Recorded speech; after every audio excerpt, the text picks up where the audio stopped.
일단은 이 그림은 어디에 있는 그림이냐면 북한 평양에 동명왕릉이라고 있어요. 그 동명왕이 이제 아시다시피 고구려 시조잖아요. 근데 그 릉이 왜 평양에서 발견됐냐 하는 거는 이제 뒤에 말씀드릴 텐데, 아무튼 그 동명왕릉 앞에 제당이 있는데 그 제당에 이제 그 동명왕과 관련된 그림을 쫙 그려놨어요. 멋있게. 아까 그 부여 건국사 설명하면서 여기 왼쪽에 동명왕이 활 쏘는 그림 있었잖아요. 유아부인 옆에 있고, 그것도 이제 동명왕 제당에 있던 그림인데, 그러니까 멋있어가지고 한번 갖고 와봤고요. 일단은 기존 고구려사 통설이 있어요. 그러니까 여기서 벗어나면 하기 안 쳐요. 그래가지고 일단 기존의 고구려사 통설에 대해서 말씀드리고 그다음에 쭉 설명하도록 하겠습니다. 일단 첫 번째, 한사군, 아까 말했잖아요. 그 식민사관의 핵심 이론이 한반도 한사군, 그 한사군 한반도 북부설이라 했잖아요. 그 한사군 중에 하나인 현도군이 있거든요. 근데 그 현도군 산하에 세 개의 현이 있어요. 그 현 중에 이제 고구려 현이라는 현이 있어요. 근데 현도군이 설치된 시기가 서기전 107년이에요. 그러니까 고구려 삼국사기에 의하면 고구려 건국연대는 서기전 37년인데 그 이전에 이제 고구려가 나와요. 그래서 이제 현도군 고구려의 위치, 그게 어딘가라고 하는데, 그 현도군 그때 이제 현도군 고구려 현은 압록강 중류 지역에 설치되었다라고 하는 게 기존 고구려사 통설이에요.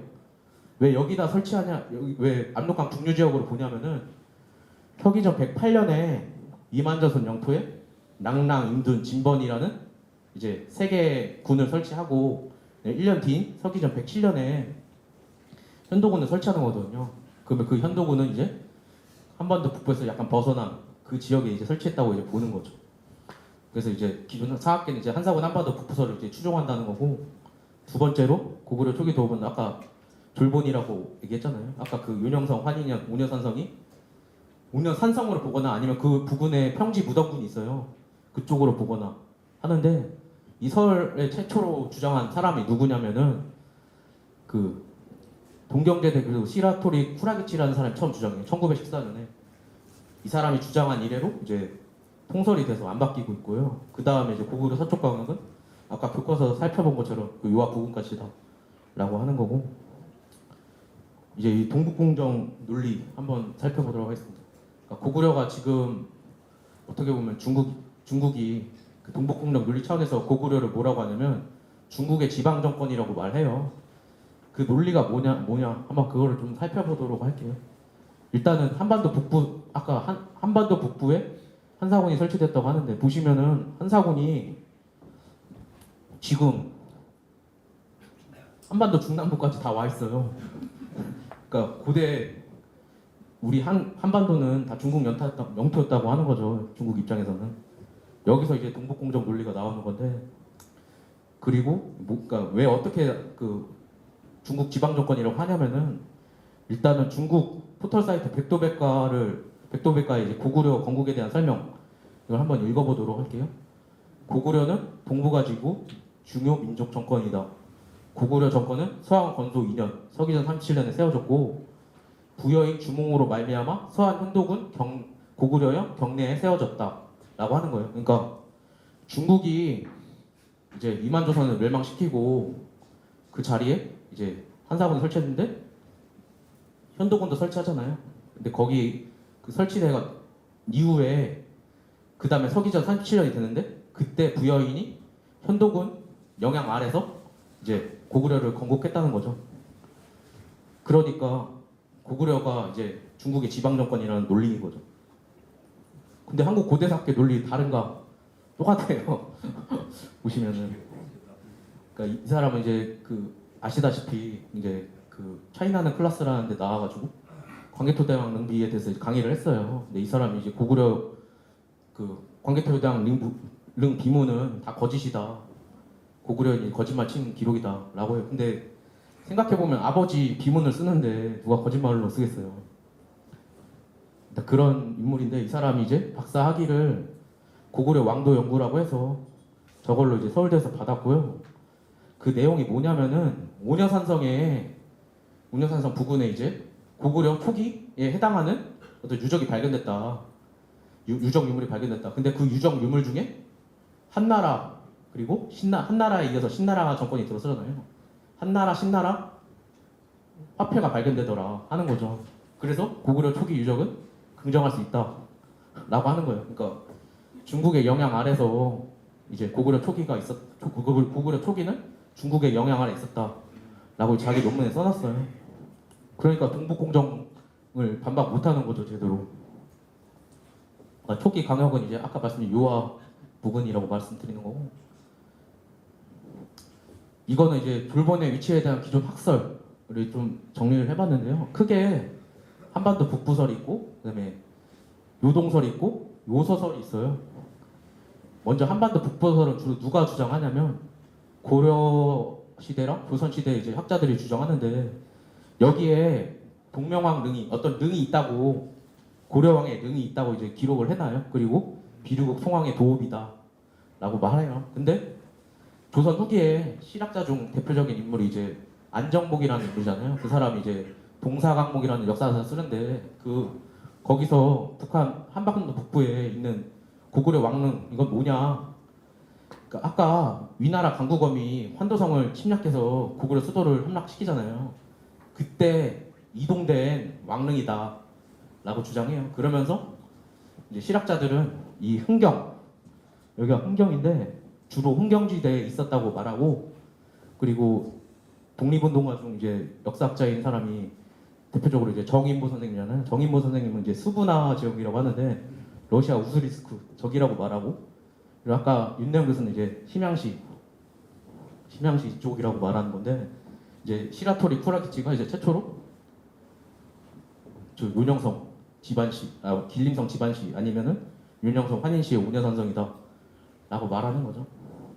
근데 여기에서 이제 벗어나서 이제 요서 지역, 이건 이제 아까 말씀드린 것처럼 삼국사기 지리지에 의무려산이 이제 졸본이라고 하니까 저기 이무려산 지역에 이제 졸본이 있었다라고 이제 주장하는 학자가, 저 말고도 일단은 제야사학자 중에 한 분이 문정창이라는 분 있으세요. 그분이 이제 처음에 이무려산이라고 주장했고, 그 다음에 이제 임창경 박사라는 분이 이제 중국에서 학위 받으신 분인데 그분도 저기라고 주장하고 있어요.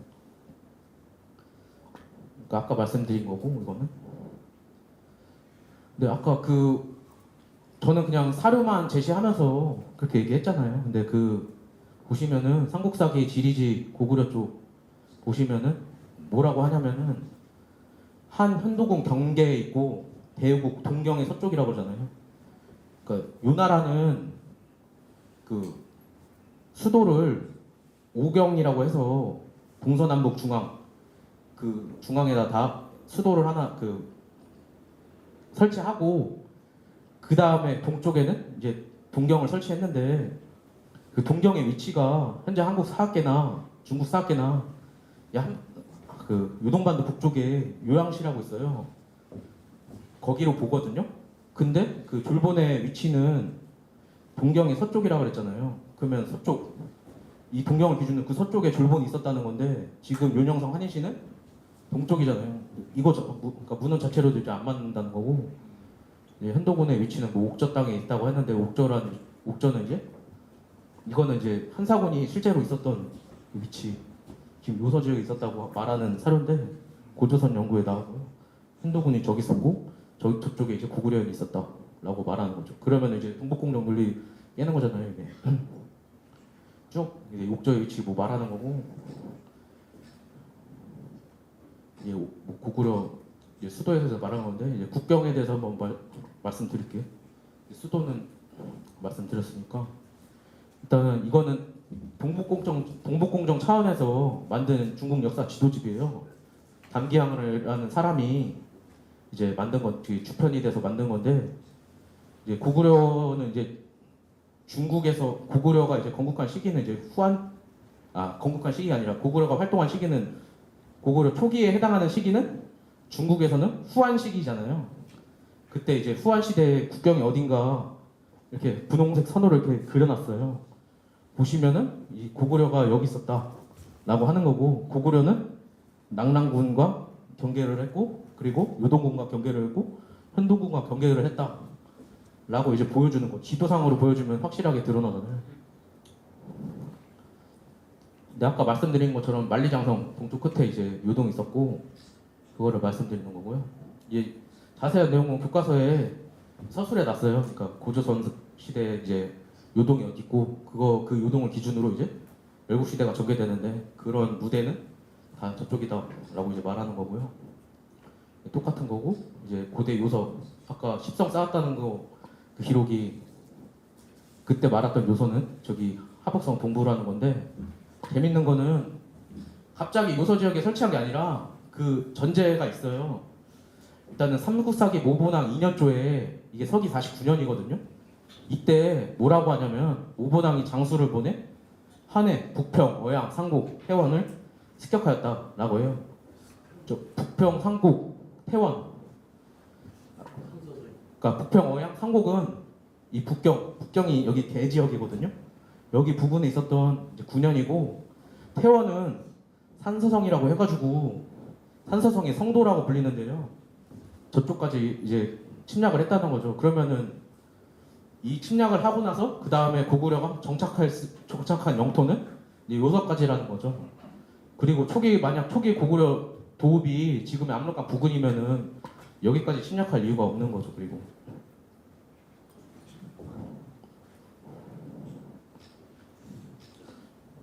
그래서 이제 아까 말씀드린 것처럼 후한 말에 이제 결국 망하잖아요. 그 망하는 이유가 이제 환관들이 정치하면서 망하게 되는데, 그때 환관들이 이제 매간매직을 하잖아요. 그러면서 이제 민중들한테 착취를 하는데, 그러면서 민중들이 이제 들고 일어나는 게 이제 황건적이잖아요. 그래서 이제 황건적의 난이 일어나는데, 그때 중원은 군웅들에게 이제 그 황건적을 토벌하라고 명하면서 군웅들이 이제 독자적인 세력을 가지면서 군웅 할거 시대가 이제 펼쳐지거든요. 그때 이제 동북 지역에 있었던 사람은, 동북 지역은 이제 중국 입장에서 요동 지역을 말하거든요. 그때 동북 지역에 있었던 군웅은 공손도라는 인물이에요. 근데 이 공손도가 차지한 지역이 지금 한반도 서북부까지 차지했다고 하는데, 실제 공손도가 차지한 지역은 아까 요동 태수니까 요동이 이쪽이잖아요. 저쪽에서 이제 저쪽까지가 이제 후한말 영토였고, 그 동쪽에 고구려가 있었다고 해요. 저기 보시면은 공손도는 동쪽으로 고구려를 공격했다 이렇게 하니까, 이런 걸 보더라도 이제 지금의 중국 학계의 설 맞지 않는다는 거죠. 1차 사료랑. 그리고 그리고 이제 공손도가 그 요동에서 계속 이제 할거하는데, 그 공손도가 이제 손자까지 이어져서 이제 공손연에 이르는데, 이제 공손연이 위나라 조조에 독립해서 연나라를 세워요. 그러면서 이제 당시 위나라는 중원의 삼국을 통일하려고 바쁘니까 이제 연나라 이제 공손도가 있던 요동에는 이제 제후 봉작을 봉해주면서 이렇게 화친했거든요. 근데 이제 갑자기 위나라 체제에 복속하는 걸 거부하고 이제 공손씨 가문이 연나라를 갑자기 건국해버리니까 위나라가 후방에 이제 있던 연나라를 이제 공격하는 거죠. 그러면서 고구려랑 같이 합공을 해요. 그때 이제 공격한 곳이 공소년이 있던 이제 요동군 양평현인데, 그 요동군 양평현이 어디냐면은 사기 흉노열전에 의하면은 연나라가 이제 장성을 쌓았는데, 연장성 동단이 이제 요동군 양평현이에요. 거기가 지금 여기라는 거고, 당나라 때는 이제 평주 노룡현인데, 실제로 이 지역의 갈석산 북쪽에 노룡현이라는 데가 있어요. 그쪽에 이제 당나라 때는 평주 노룡현이라고 불렸던 데고, 요나라 때는 남경도 평주에 난주라고 있는데, 그 난주라는 이름이 붙은 것도 나나가 흐르기 때문에 난주라고 붙은 거예요. 실제로 평주는 저기를 벗어나지 않았는데, 평주가 이제 그 중국 학계에서는 여기를 한반도 서북부까지 다 차지한 것을 다 그려놓고 있어요. 그거 자체가 이제 안 만든다는 거고, 그 명나라 때는 이제 영평부다라고 이제 서술로 되는데, 저 지역을 다 말합니다. 영평부. 그러니까 이 지역 말하고, 그러니까 이 평주. 그러니까 평주가 여기, 중국 학계에서도 평주는 다 여기로 봐요. 근데 그러다가 어느 순간 고구려랑 이제 관련된 이제 평주는 다 저쪽으로 보는 거니까, 이렇게 다 영평부 이렇게 다 보는 거고요. 아까 말씀드린 후한 시기 고대 유동 지역은 여기라는 거고. 그리고 아까 그 위나라 때 강구검이 고구려 공격해서 환도성을 함락한다고 그러잖아요. 근데 그 위나라 강구검이 고구려를 침략할 때 침략로가 있고 퇴각로가 있어요. 근데 그 침략로를 보면은 어디로부터 침략하냐면 현도로부터 침략한다고 그래요. 그러고 나서 퇴각할 때는 낙랑군으로 퇴각한다고 그래요. 그러면은 지금 현재 통설은 현도군이 지금 저쪽이라 그러고 낙랑군이 지금 북한의 평양이라고 그러잖아요. 그러면 유주자다 강구검이 고구려를 치는 거잖아요. 북경에서 이제 고구려를 치는 건데 현도를 통해서. 근데 치고 나서 퇴각하는데 고구려 영토로 더 들어가는 게 말이 되냐는 거죠. 그러면은 실제 격전지는 저쪽이다라고 이제 말씀드리는 겁니다. 제가 준비하는 건 여기까지인데